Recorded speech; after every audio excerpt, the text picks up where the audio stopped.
And then, ayan yung kitchen. Meron po kayong ano sa likod. Meron pa kayong slot sa likod at yung CR. Ayan.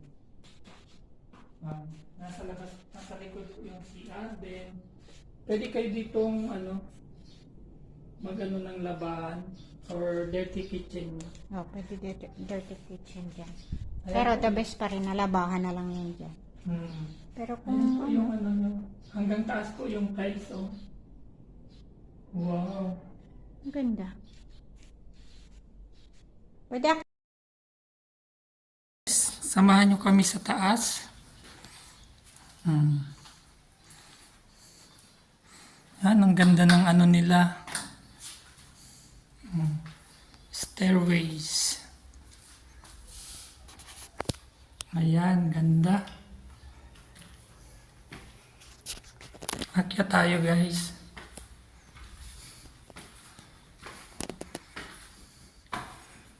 Dito po muna tayo sa master bedroom.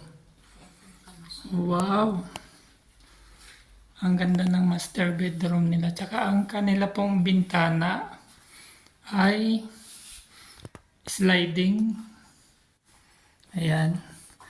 Then, salamin na rin po yung ano nila, yung pintuan papunta sa inyong sala. Sa inyong terrace. Ayan, pag gusto nyo pong magpahangin sa labas, ayan, bubuksan nyo lang po yung pintuan nyo sa taas. Andito tayo ngayon sa terrace sa taas. Ayan. So napakataas ng ano niya, ng ceiling. Kung kahit 6-footer ang tumira dito, hindi man lang mauuntog. Sa ganda ng ang ano nila, ang lawak.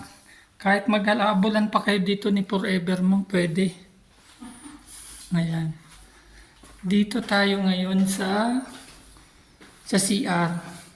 Ayan guys, naku, ang lawak ng CR sa taas. Hanggang taas na rin yung tiles niya. And then, ito yung pangalawang kwarto. Ayan. Wow.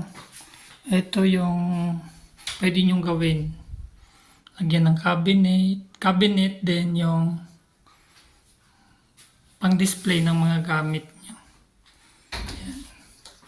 Ayan yung higaan. Then sliding window na rin po ang bintana. Yan. Ganyan na ganyan po yung turnover niya. Kayo na lang magpapaganda. So, pwede nyo rin lagyan ng aircon. At ito po yung pangatlong kwarto, malawak din siya. At matitibay po ang mga pintuan. Tsaka hindi siya tinipid. Kita nyo naman yung kalidad ng ano nila, materials. So yung pangatlong kwarto, pwede kayong maglagay ng double deck. Malawak pa rin yung ano nyo, space. So hindi talaga siya masikip. So guys, salamat sa panonood. Please like and share. God bless po.